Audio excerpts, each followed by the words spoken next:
why are we all doing stuff? Why do we do the things we do? What do we hope to gain?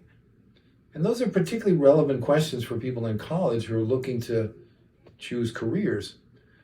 The people that study this stuff in economics, for example, over time have told us a very simpler story. We do things for two reasons. One is fear, the other is greed. So if we work from fear, I'm trying to do anything to protect my job. I don't want to get fired. I may not like what they want me to do, but I don't want to get fired, and so I go along and get along. That's the fear motive. The other motive is greed. I want this, I want that, I want the job, I want your job, I want the car, I want everything, I want to be boss, etc., etc. That's greed. And a lot of very interesting people over the centuries have been motivated by greed and done a lot of really bad stuff, although some have done an occasional good thing. But what if fear and greed were not the only motives? What if people wanted to help? What if people wanted to make other people happy? What if people wanted to make the world a better place? I know it sounds kind of fluffy, but there are such people in the world. And there are people who are really good at doing things like that. And they have concrete, specific paths and techniques and ways of getting there. Recently, there was a book written by a guy named Rutger Bregman, who was a Dutch anthropologist. The book is called Moral Ambition.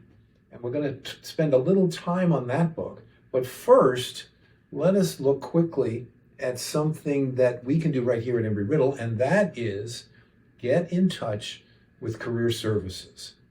Career Services contains a test called the Strong Interest Inventory, which is exactly what it sounds like. What are the things that you really like to do, or that you're really interested in? You may not know.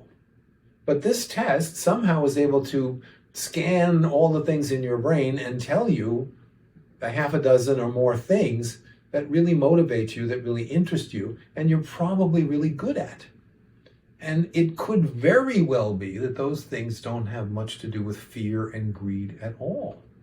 They have to do with joy and interest and wanting to be of service. So what a concept. So by all means, go out there and first chance you get, take the Strong Interest Inventory, make an appointment with them at Career Services to get it, and then they will give you an interpretation of it, a conference, and you will be very well equipped to go forward picking the kinds of things that will make a good difference in your life and your career. Okay, now Rutger, in his book, talks about 7 goals if you want to have moral ambition and succeed at it. And they are as follows. First, action. You know, it's okay to be aware, it's okay to be sympathetic, but do something. Do something. The second thing is impact. Don't just do something big, or at least as big as you can. And again, you've got to be careful. You can do something big that's not good, but you want to do something big and good. So, impact. Then we have compassion.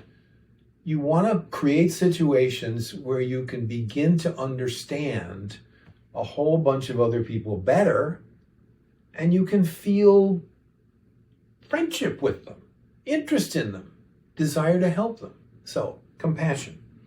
Then, related to that one is having an open mind. Go from bias and prejudice, which you want to throw out, and have your mind open and use data and use experience to become a better interpreter of your life and a better contributor to the life around you. Okay. Number 5 is kindness. Be nice. Doesn't really cost you that much. Be nice, and you will get more familiar with different situations of different people. Have zest for life. That's number 6, because you can really enjoy this stuff. And then finally, persistence. Hang in there. Do it. Stay with it. Now, a very subversive thought. You could do all of these things and be a compassionate person and still make a bundle and have a whole lot of fun. These would be interesting goals for you, and I invite you to consider them over the summer.